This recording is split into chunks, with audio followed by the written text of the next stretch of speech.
Vous avez déjà essayé de grappiller du temps sur vos nuits? C'est ce petit calcul idiot qu'on fait parfois. Si je dors moins, je gagne du temps pour faire plus de choses. Ça paraît malin sur le papier, mais en vrai, c'est un deal avec le diable. Et lui, il encaisse toujours. L'histoire dont je vais vous parler, c'est celle d'un homme. Appelons-le Marc. Quarantaine d'années, cadre dynamique, la vie bien remplie, la tête pleine de projets, et cette impression qu'il n'y a jamais assez d'heures dans une journée. Parisien d'adoption, il court partout. Métro, boulot, réunion, appel, mail, encore métro, encore boulot, bref, la machine française classique. Un soir de janvier, après une énième journée à rallonge et un dîner avalé à la va-vite, il y a une idée. Pas une grande révélation, hein? Juste une de ces pensées qui traversent l'esprit quand on est fatigué. Et si je réduisais mon sommeil 4 heures, pas plus? Comme ça, j'aurais le temps de bosser mes projets perso, de répondre à mes mails en retard, peut-être même de me remettre au sport. Ça paraît fou, mais Marx dit que certains grands hommes, Napoléon, Churchill, tu vois le genre, prétendaient dormir très peu. Alors pourquoi pas lui? Franchement, qu'il ne rêve pas de rallonger ses journées. Le lendemain, il met son réveil à 4h30. 4 heures de sommeil et hop, debout comme un héros. Il se prépare un café noir, avale un croissant de la boulangerie en bas et file dans le froid glacial vers son bureau. Dans sa tête, il se dit « Je vais gagner au moins 3 heures par jour, c'est génial. » Au début, ça marche. Du moins, c'est ce qu'il croit. Il est un peu fatigué, bien sûr, mais rien de dramatique. Et puis, quand il raconte ça à ses collègues, certains sont admiratifs, d'autres le prennent pour un fou. Sa compagne, elle, hausse les épaules. « Tu fais ce que tu veux, mais moi, je tiens pas avec ça. » Lui, il ricane. C'est dans la tête. Le sommeil, c'est une habitude. On peut s'en passer. Et c'est là que ça devient intéressant, parce qu'on est nombreux à penser ça au fond. On se dit qu'on peut compenser avec du café, un Red Bull, un week-end à dormir plus tard. Mais le cerveau, lui, il n'oublie rien. Alors avant de continuer, je vous le dis, restez avec moi parce que la suite, elle va vous retourner. Vous n'imaginez pas ce que 4 petites heures de sommeil par nuit peuvent faire à un cerveau en seulement 1 mois. Mais pour l'instant, Marc est encore dans sa phase euphorique. Il a l'impression d'avoir trouvé un super pouvoir. Chaque matin, il part plus tôt. Il envoie des mails à 6 heures alors que ses collègues dorment encore. Il avance ses dossiers, il est fier. À la machine à café, il fanfaronne. Moi, la nuit, j'ai pas besoin de plus de 4 heures. Certains rigolent, d'autres le regardent bizarrement. Et vous, honnêtement, si vous aviez soudain 3 heures de plus chaque jour, vous en feriez quoi? Vous dormiriez un peu moins? Vous tenteriez l'expérience? Moi, j'avoue, à sa place, j'aurais peut-être essayé au moins quelques jours. Mais Marc, lui, il a décidé de tenir 1 mois entier. 1 mois de nuit tronquée. 1 mois à défier la nature. Et c'est là que son histoire commence vraiment. Au début, tout roule. Enfin, tout roule comme dans une grande ville française, tu vois? C'est-à-dire avec le métro bondé le matin, les retards de la ligne 13, les gens qui râlent, parce que la RATP, c'est plus ce que c'était. Et lui, au milieu, persuadé d'être en avance sur le reste du monde. Marc a installé son petit rituel. Levé à 4h30, café serré au comptoir du bar tabac au coin de la rue. Le serveur l'appelle déjà le matinal, ça l'amuse. Il prend souvent un croissant encore tiède, parfois une baguette qu'il ramène à la maison pour sa compagne, qui, elle, dort encore. Et là, il a l'impression d'être un héros de l'aube, comme si la ville lui appartenait. Paris silencieuse, presque vide, ça a quelque chose de magique. Puis, direction le bureau. Dans le métro, il se sent presque fier d'avoir déjà 2 heures de boulot derrière lui, alors que les autres bâillonnent. Il ouvre son ordi portable, répond à ses mails avant même que le soleil ne se lève. Ça lui donne l'impression d'être plus productif, plus efficace. Comme si ses journées avaient pris une longueur d'avance. Ses collègues, eux, oscillent entre admiration et incompréhension. À la machine à café, ça discute fort. « T'as dormi combien cette nuit, Marc? » 4 heures. Ça suffit, franchement. Mais t'es fou!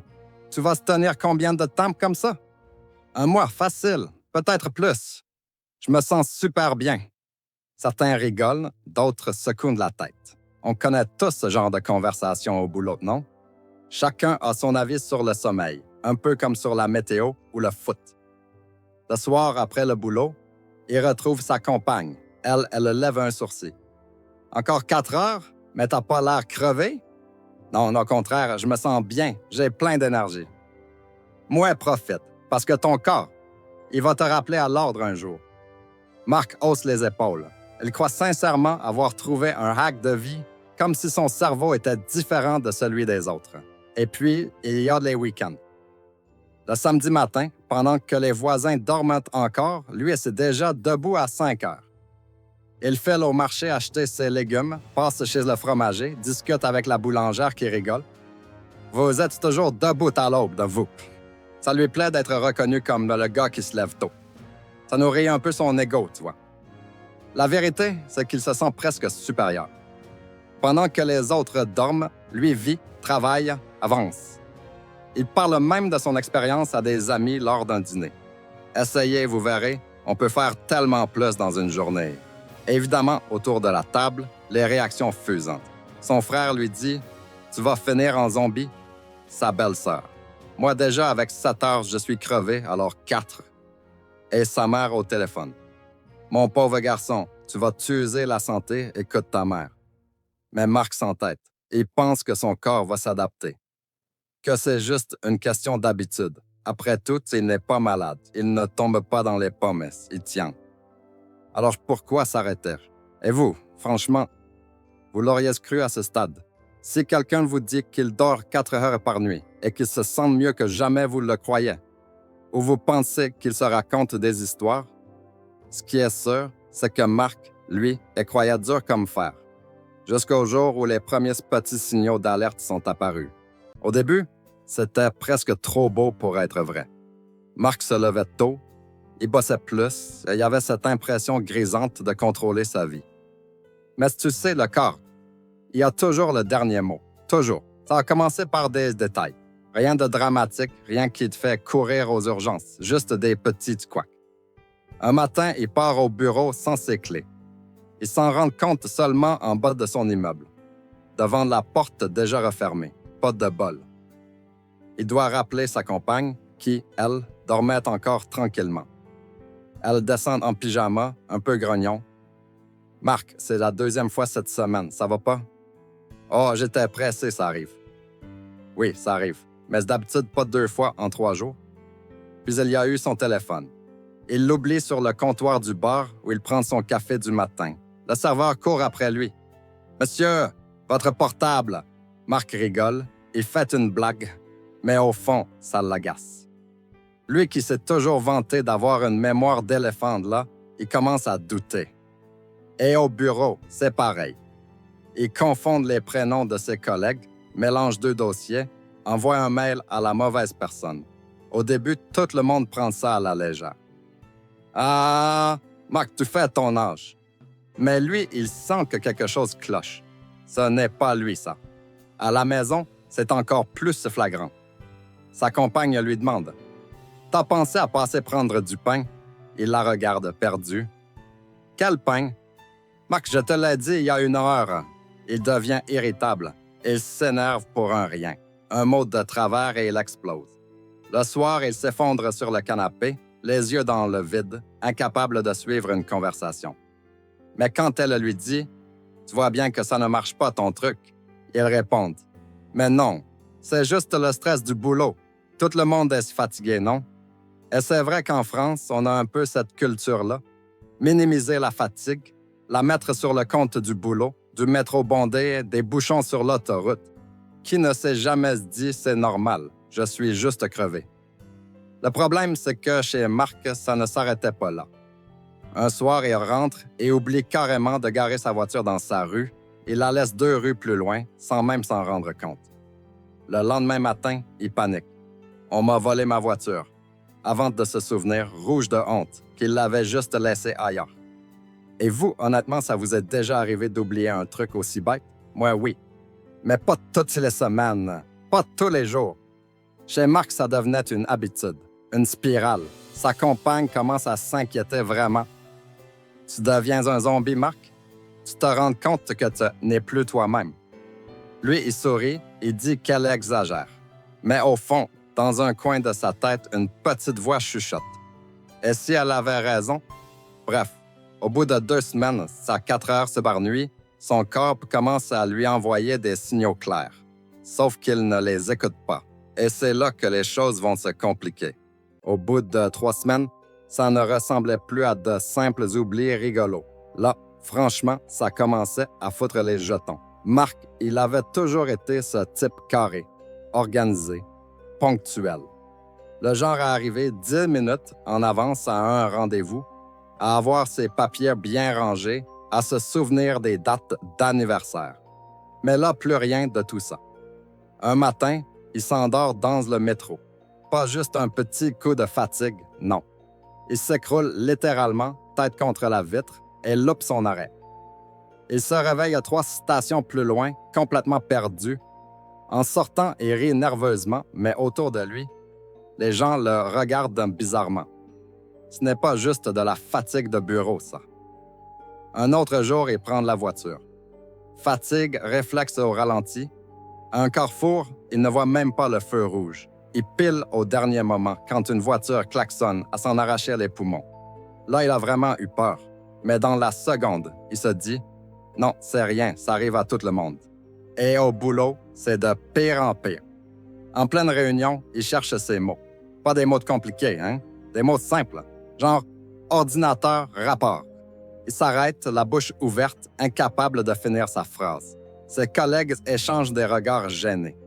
Et tu vois, dans ce genre de situation, personne n'ose vraiment dire quoi que ce soit. Après la réunion, l'un d'eux lui glisse quand même.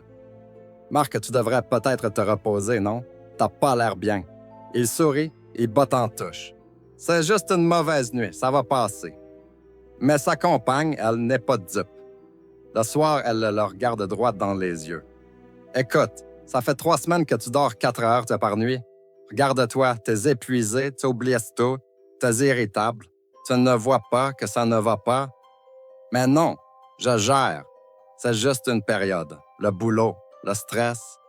Marc, tu vas chez le médecin. Sinon, j'appelle moi-même. » Et là, silence. Parce qu'au fond, il le sait. Mais comme beaucoup d'entre nous, il déteste l'idée d'aller chez le médecin, attendre des heures dans la salle d'attente, les magazines de 2012, les gens qui toussent à côté, et puis surtout, admettre qu'il n'est pas invincible. C'est typiquement français, ça. Repousser le rendez-vous, se dire « bah, ça va passer, pas besoin d'embêter le médecin pour ça ». Sauf que parfois, justement, si. La goutte d'eau, ça a été un samedi après-midi. Il est au supermarché du coin, il prend son chariot, il fait ses courses, sauf qu'au moment de passer en caisse, il se rend compte qu'il a complètement oublié pourquoi il était venu. Rien. Le vide. Il regarde ses courses, des pâtes, du lait, des tomates, mais aucun souvenir de ce qu'il devait vraiment acheter.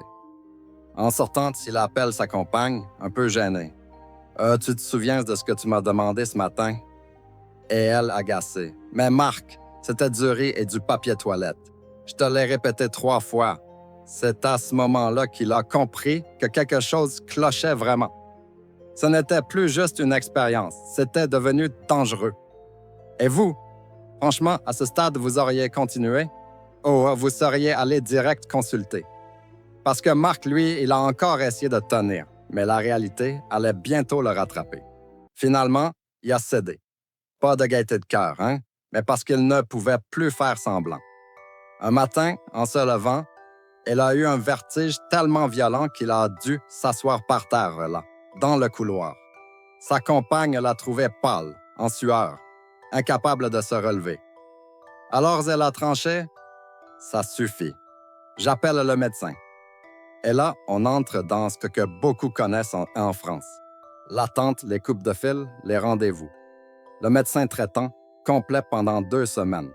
Heureusement, la compagne a insisté et obtenu un créneau d'urgence.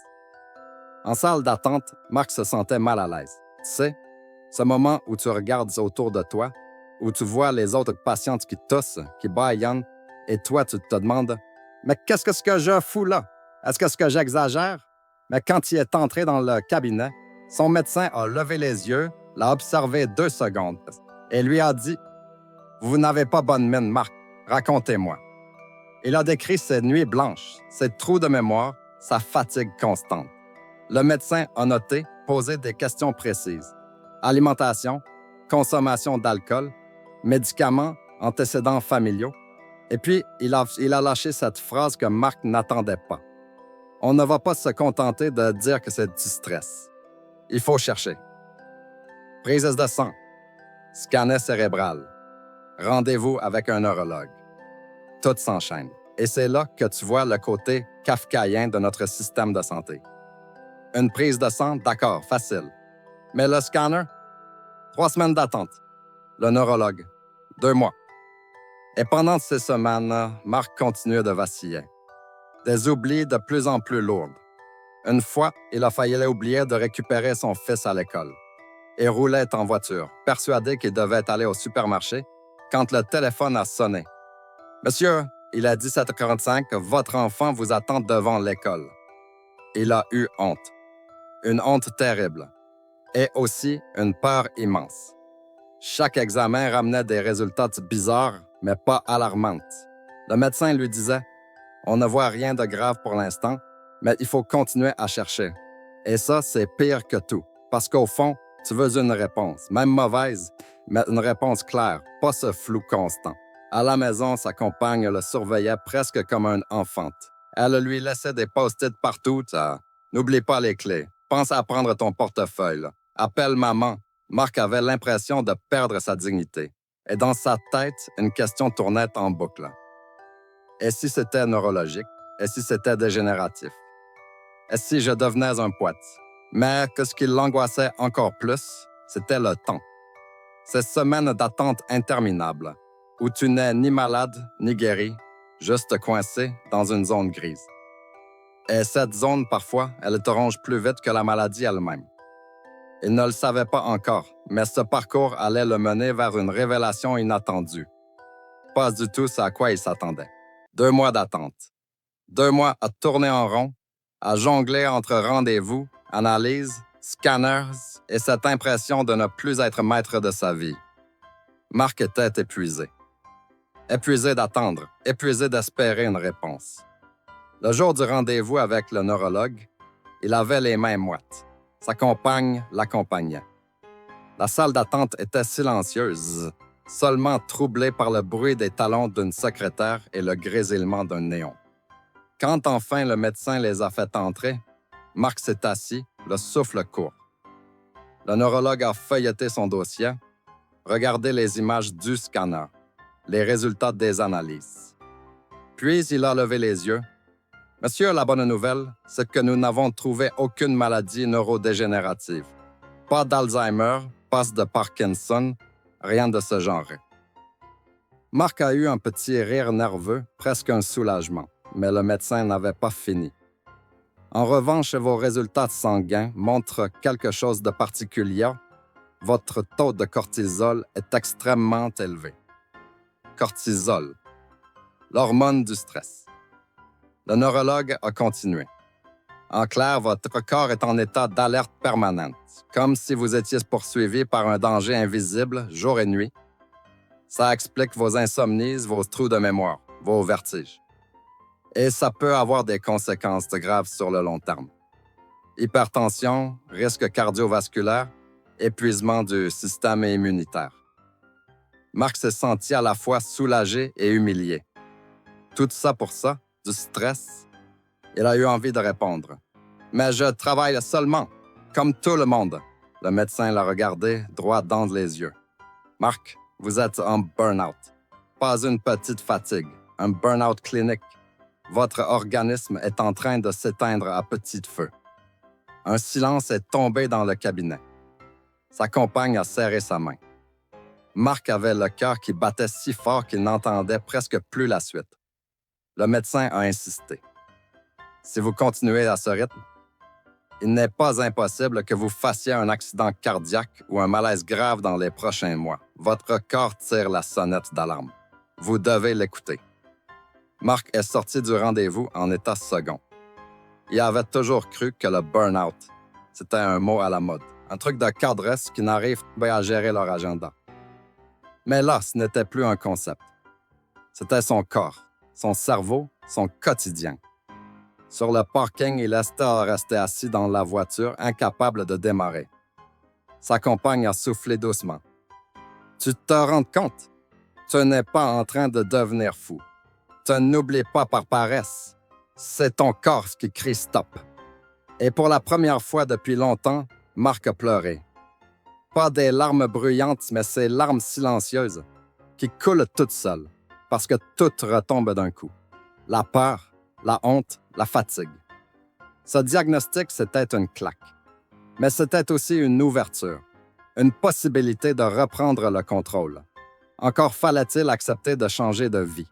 Le mot tournait en boucle dans sa tête. Burnout. Comme un écho qui résonnait sans cesse dans le silence de sa chambre, dans le bruit des réunions, même dans ses rêves hachés de cauchemars. Marc n'arrivait pas à y croire. Lui, l'homme solide, celui qui ne tombait jamais malade, qui prenait à peine un Doliprane par an, pouvait-il vraiment être épuisé au point de se mettre en danger? Les premiers jours après le diagnostic, il a voulu se convaincre que le médecin exagérait. Juste quelques semaines de repos et tout rentrera dans l'ordre, se disait-il. Mais chaque matin, il se réveillait avec cette sensation de plomb dans la poitrine. Il essayait de lire ses mails, mais les lettres se mélangeaient. Il tentait de participer aux réunions, mais son esprit se déconnectait au bout de 10 minutes.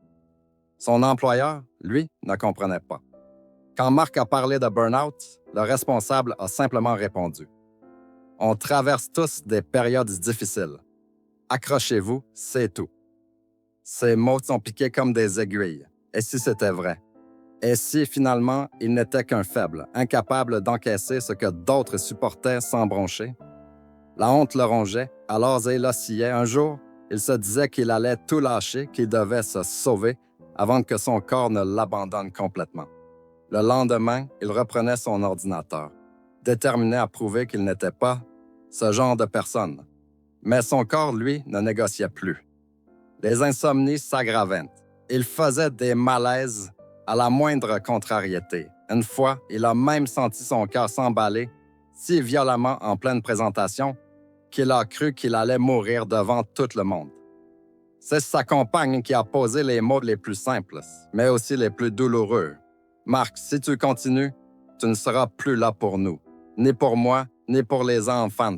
Tu veux vraiment qu'on se souvienne de toi comme de quelqu'un qui s'est tué au travail? » Cette phrase l'a brisé, parce qu'elle révélait le fond du problème. Il avait toujours travaillé pour eux, pour donner une maison, une stabilité, un avenir. Mais à quoi servait tout ça si, au bout du chemin, il ne restait qu'une chaise vide à table? Et c'est là que commençait le vrai combat, celui contre lui-même.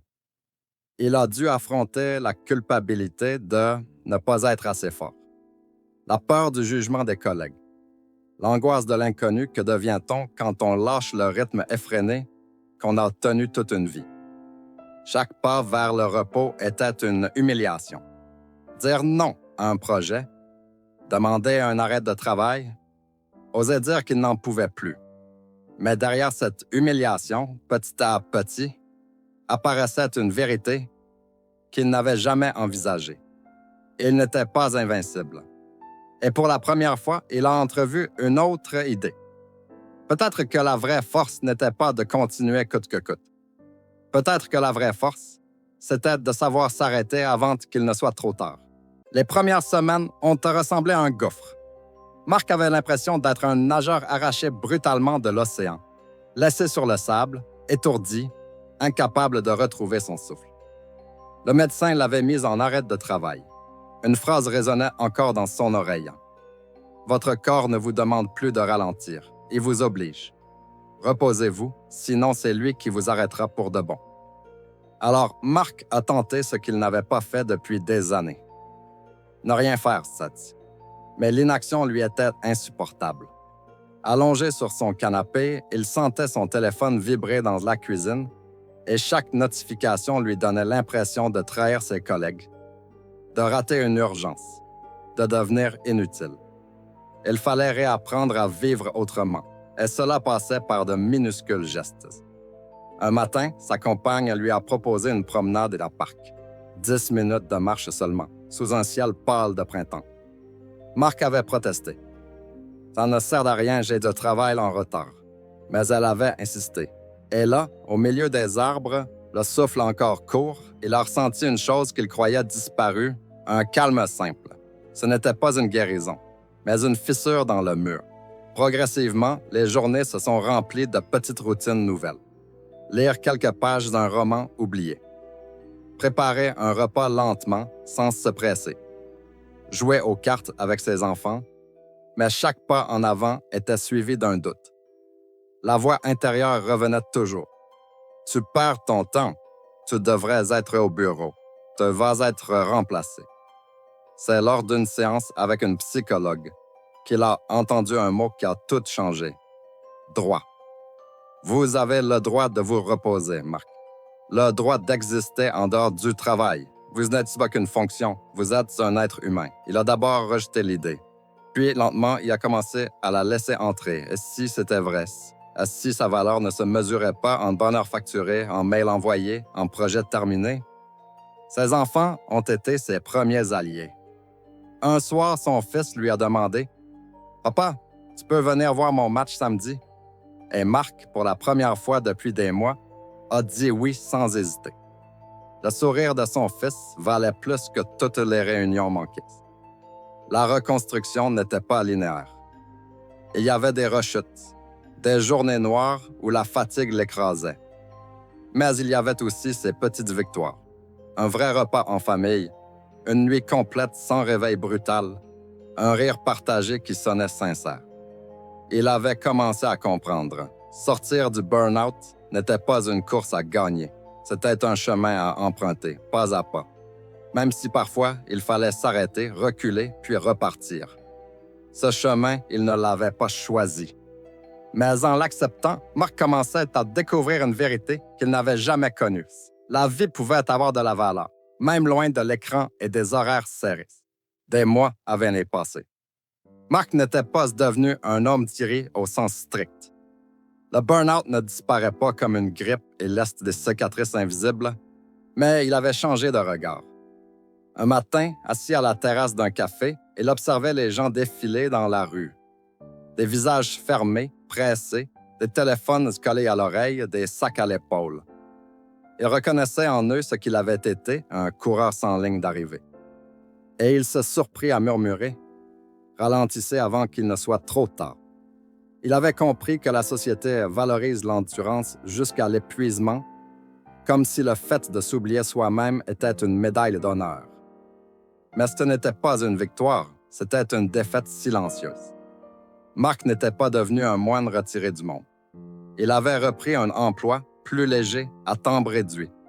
Mais il posait désormais des limites. À 18 heures, son ordinateur s'éteignait. Le week-end, son téléphone restait souvent dans un tiroir. Ses gestes, qui lui semblaient autrefois impensables, étaient devenus vitaux. Sa famille avait retrouvé une place au centre de sa vie. Les repas n'étaient plus des pauses expédiées entre deux réunions, mais des moments de partage. Ses enfants riaient davantage. Sa compagne retrouvait peu à peu l'homme qu'elle aimait, et Marc, lui, redécouvrait la saveur des instants simples.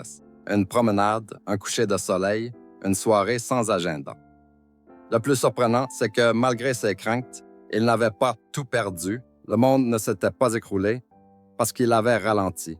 Son entreprise avait trouvé des solutions. D'autres avaient pris leur relais. Il avait appris, parfois dans la douleur, que personne n'est irremplaçable au travail. Mais auprès de sa famille, auprès de lui-même, il l'était. C'était là la plus grande révélation. On peut toujours remplacer un salarié, mais jamais un père, une mère, un ami, un être aimé. Avec le temps, Marc avait trouvé la force de témoigner. Lors d'une rencontre organisée par son ancienne entreprise, il avait pris la parole. Devant une salle pleine de jeunes cadres, il avait dit « Le burn-out n'est pas un signe de faiblesse. C'est un cri du corps, un signal d'alarme. Écoutez-le avant qu'il ne soit trop tard. Le travail est important, mais il n'est pas votre vie. Votre valeur ne se mesure pas en heures et heures supplémentaires, mais en votre capacité à rester debout, humain, présent, pour ceux qui comptent vraiment. » Un silence avait suivi, puis des applaudissements. Mais plus important encore, il avait vu dans certains regards une lueur de reconnaissance. Comme si ces mots avaient touché une corde sensible, comme s'ils venaient confirmer une fatigue déjà présente chez d'autres. Marc n'était plus seul. Son histoire, douloureuse mais porteuse de vérité, devenait une passerelle. Et c'est peut-être cela, la véritable victoire après le burn-out. Non pas revenir comme avant, mais renaître différemment. Plus fragile, oui, mais aussi plus lucide. Plus attentif à soi, aux autres, à ce qui compte vraiment. Car au fond, le burn-out n'est pas seulement l'histoire d'un effondrement. C'est l'histoire d'une renaissance. Et si Marc avait une seule phrase à laisser à ceux qui l'écoutaient, ce serait celle-ci. Ne laissez pas le travail voler votre vie. Parce qu'à la fin, ce ne sont pas vos mails qu'on se rappellera, mais les moments que vous avez vécus et les gens que vous avez aimés.